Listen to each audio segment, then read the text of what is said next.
Ruský prezident Vladimír Putin podľa 3 zdrojov blízkych Kremľu zatiaľ neplánuje pristúpiť na mierové rokovania s Ukrajinou.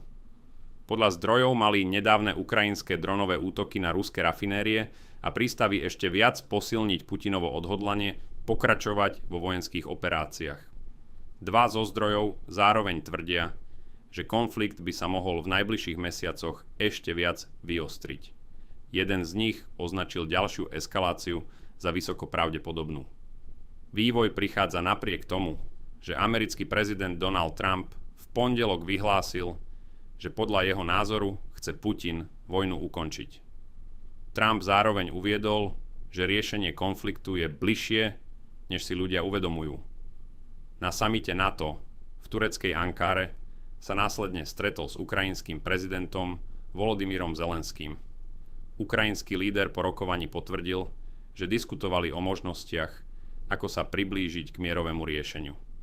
Avšak Putin naďalej odmieta ustúpiť zo svojich cieľov a chce získať úplnú kontrolu nad zvyškom Donbasu.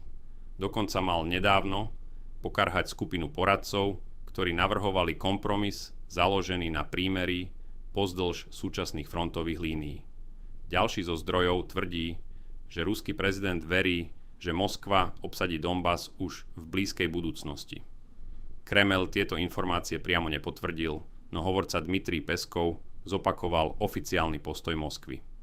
Rusko je pripravené na mierové riešenie, má však dostatočné kapacity na to, aby konalo nezávisle a pokračovalo v špeciálnej vojenskej operácii, vyhlásil Peskov.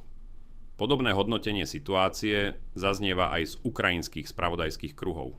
Vysoko postavený ukrajinský predstaviteľ uviedol, že dostupné spravodajské informácie naznačujú, že sa Putin pripravuje skôr na ďalšie vojenské operácie, než na rokovania o mieri.